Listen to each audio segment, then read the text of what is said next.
Eh bien là maintenant, si vous me demandez ce que c'est l'art, donc moi je dirais radicalement, je dirais radicalement étrangement que l'art c'est l'absence de l'artiste en fait.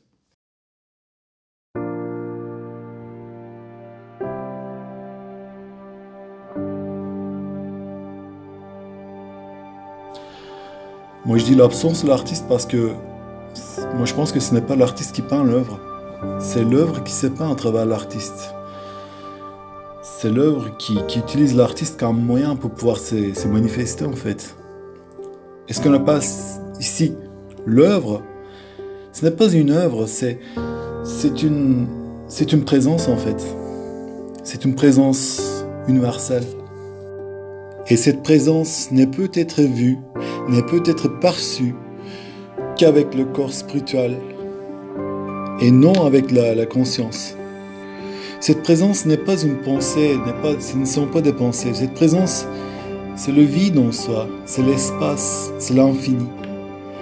Et c'est cette présence qui remplit cet espace, ça a une âme en fait. Ça ne peut que se sentir. Ça ne peut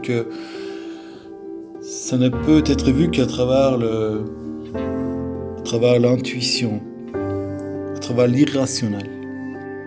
Et c'est bien pour cette raison-là que chaque œuvre d'art est une révélation métaphysique. Et ce qui est révélé, c'est la nature même en fait. C'est bien la nature même, mais la conception que les gens ont de la nature, c'est un peu différent de ce que l'artiste en pense en fait. La nature il n'a jamais été à l'extérieur. La nature n'a jamais été à l'intérieur non plus parce que l'intérieur ou l'extérieur de l'homme n'existe pas en fait. C'est l'homme, c'est l'être même en soi qui est la nature. C'est l'homme qui est la nature. Et il fait part de la nature. Il n'est pas limité l'homme, il n'est pas à part. Il a toujours été ensemble avec.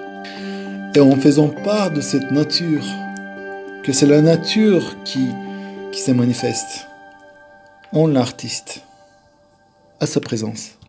Et pour ce fait, l'artiste doit faire le vide en soi, il doit devenir le vide. Il est censé devenir l'espace, l'artiste, afin de se servir de soi comme médium, comme un canal, comme un passage pour la nature, pour l'espace cosmique.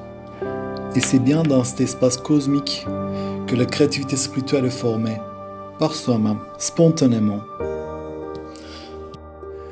Je vous rappelle que l'être humain, il est enclôturé dans des concepts, il est enclôturé dans l'identité sociale, il est enclôturé dans le moi, je. C'est toujours le je qui le sépare du reste. C'est qui l'empêche de voir son vraie identité en fait. Ce qui l'empêche de voir ce qui est vraiment. Ce qui est vraiment, c'est l'essence. Ce qui est vraiment, c'est cette présence qui est couverte par le langage, par la logique du langage même, qui couvre même les vraies formes de l'essence. C'est comme un habit en fait qui a été cousu pour d'autres buts, pour d'autres fonctions. Et c'est bien Wittgenstein dans son Tractatus qui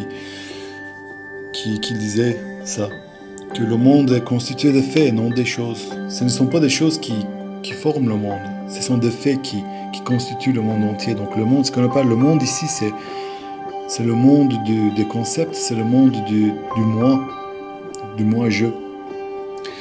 Donc les œuvres d'art, des vraies œuvres d'art, ce sont des réflexions de la présence, de cette présence universelle. Et chaque œuvre d'art n'est qu'une partie minime de cette présence infinie.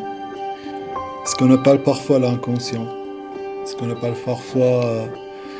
Attention, j'ai jamais dit Dieu, j'utilise jamais ces choses parce que l'homme étant limité, il ne peut imaginer quelque chose comme Dieu ou Seigneur parce que il est déjà enclôturé dans cet système. Il ne peut imaginer que quelque chose qu'il a créé dans sa tête, quelque chose de fiction, de fantaisie.